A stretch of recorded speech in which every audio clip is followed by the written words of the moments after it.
Comprendre l'imperceptible, agir pour résoudre la crise oubliée des grossesses non intentionnelles, c'est l'angle retenu par les Nations Unies pour parler de l'état de la population mondiale en 2022.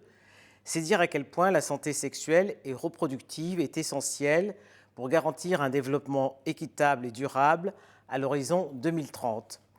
Diéné Keïta, bonjour. Bonjour. Avant de parler du rapport 2022 sur l'état de la population mondiale, un commentaire sur le Niger, pays qui a le taux le plus élevé de fécondité, 7 enfants par femme en moyenne, hein. En vue de maîtriser sa croissance démographique, il a mis sur pied l'Observatoire nigérien de la population. Qu'en pensez-vous? Absolument, c'est une excellente idée et je dois vous dire que nous avons travaillé ensemble. Il a demandé l'appui du Fonds des Nations Unies pour la population afin de lancer cet observatoire.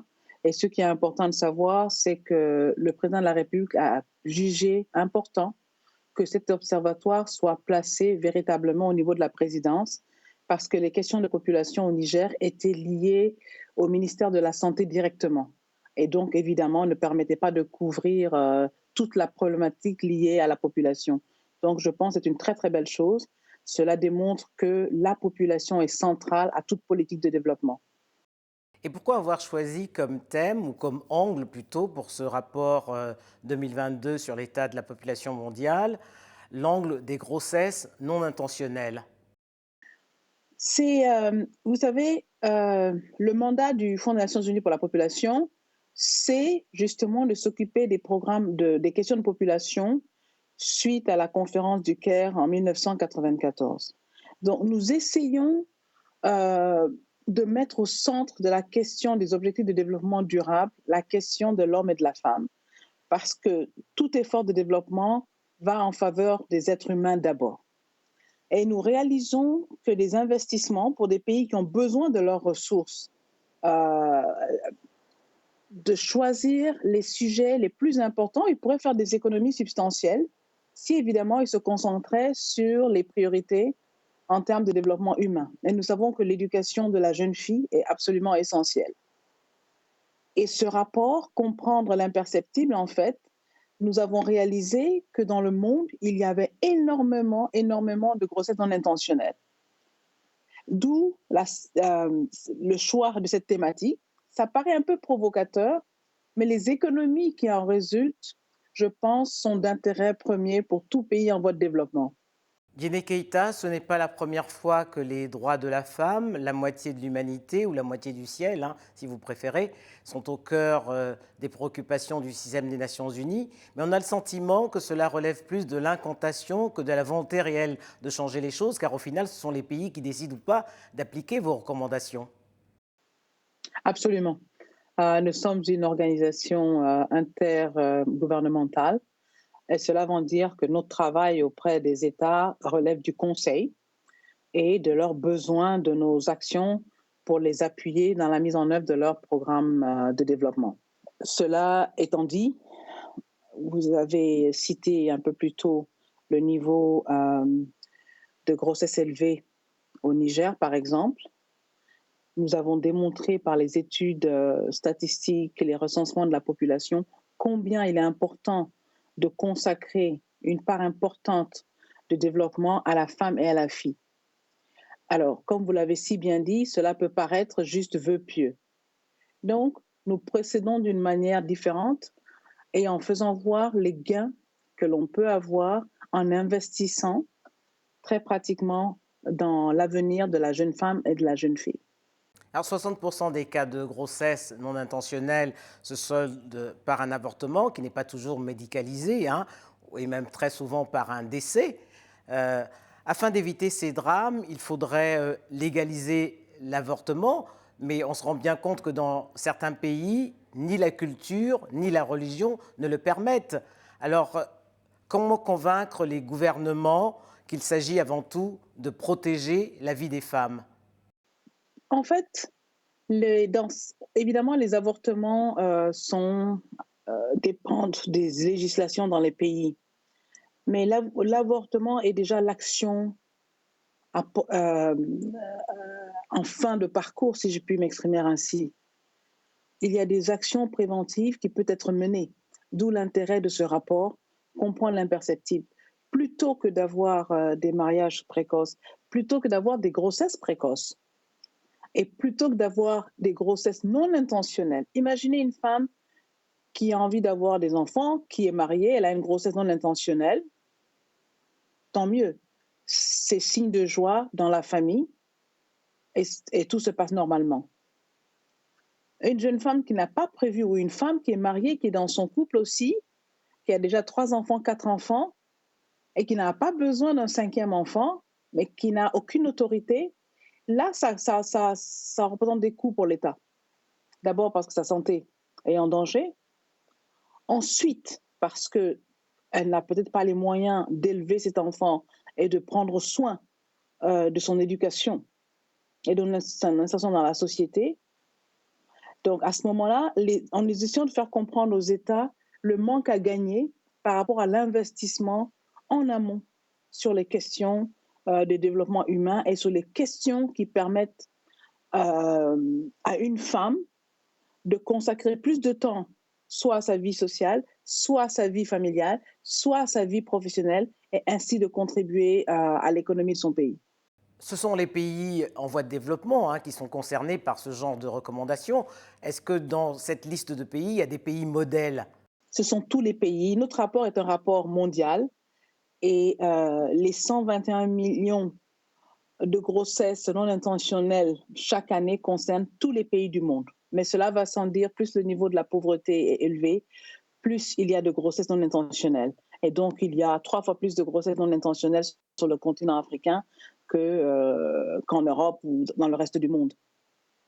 Mais face à ces enjeux, les pays ne sont pas sur le même pied d'égalité parce que tout dépend aussi de l'indicateur qui est quand même considérable, c'est la qualité et l'état des infrastructures et même le nombre. Absolument, absolument. Il, il est certain qu'avec un système de santé qui fonctionne, la question serait plus facile aussi. Je sors de l'Afrique juste un instant, prenez le Panama, où on a fait une stratégie contre les grossesses non intentionnelles, les grossesses des jeunes et adolescentes, qui va être financée au niveau de l'État parce que cela coûte énormément à l'État, cela coûte au système de santé, cela coûte au système scolaire, et ces gains-là vont contribuer au développement du pays. Et je pense que dans le cas du Niger, c'est la tendance aussi qui est prise. On veut construire des internats pour les jeunes filles, les mettre dans des conditions où il y a une éducation complète à la vie familiale qui sera prise en compte et à la vie, à la société aussi, qui leur permettra aux jeunes filles d'arriver plus armées dans le monde, mais surtout de rester plus longtemps à l'école, parce qu'il est connu que plus on reste à longtemps, moins il y a de grossesses non intentionnelles ou de grossesses précoces. Mais quand la directrice du Fonds des Nations Unies pour la population dit que c'est une étape non négociable, qu'est-ce qu'il faut entendre par là? Parce que c'est ça qu'on doit dire, et c'est véritablement non négociable, en fait, si je puis dire ça comme ça. Notre rôle, c'est de dire ce qui est. Je recommande à tous les États de faire attention à ces statistiques de grossesse non intentionnelle, parce que cela signifie plusieurs choses. Cela signifie qu'il n'y a pas d'information au niveau national sur les besoins des femmes, sur le besoin en planification familiale. Cela veut dire qu'il n'y a pas dans les écoles d'éducation à la vie familiale pour que les jeunes puissent savoir ce qui les attend en fonction du comportement qu'ils ont et de pouvoir se prévenir. Et aussi, cela veut dire qu'il n'y a pas d'information au sein des couples, ni de discussion au sein des couples pour dire quand avoir des enfants, à quel moment, dans l'intérêt des deux partenaires. C'est pour ça qu'on peut se permettre de dire que ce n'est pas négociable. Et je soutiens ce que ma directrice dit, ce n'est absolument pas négociable. Prendre des décisions éclairées pour la santé peut contribuer à rendre les sociétés plus prospères et le monde plus durable et équitable. Mais quelles leçons, Diéné Keïta, avez-vous tirées de la crise sanitaire? Parce qu'elle a montré les inégalités. La crise sanitaire a montré des inégalités énormes. Et elle a montré surtout qu'il faut un système de santé fonctionnel partout. S'il y avait un système de santé fonctionnel, nous ne parlerons pas de grossesse non intentionnelle aujourd'hui. Parce que le système prendrait bien avant que cela n'arrive, tous les besoins en matière d'information et de conseils préventifs. Et ça n'existe pas. Donc, pour ce que le système de santé a vécu grâce à la pandémie ou du fait de la pandémie Covid, nous montre aujourd'hui qu'il faut faire attention à tous les aspects. Et le système de santé n'arrive pas dans les endroits les plus reculés sur le continent africain. Il n'arrive pas dans les villages. Il n'y a pas de maternité de proximité dans le bon nombre des villages. Donc, le premier investissement que les États devraient faire, effectivement, c'est système de santé et système scolaire. Parce que je continue à penser que le plus grand développement partira de l'éducation. 2030, Diéné Keïta, c'est l'échéance fixée pour atteindre les objectifs de développement durable. 2030, c'est déjà demain. Êtes-vous optimiste?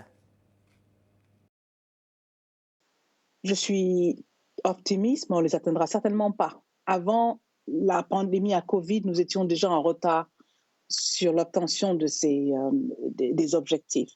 Ce que nous faisons tous de commun accord maintenant, c'est de s'assurer que nous rattrapons déjà ce retard et consacrer sur ce qui est le plus important.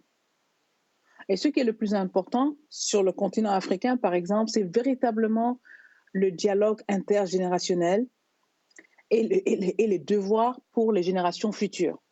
Cela veut dire quoi? Cela en matière de santé maternelle et infantile, les devoirs en matière de changement climatique et de préservation de l'environnement pour les générations à venir, et les potentialités et probabilités de création d'emplois pour les générations actuelles et futures afin de contribuer à la société. Donc, il y a beaucoup à faire.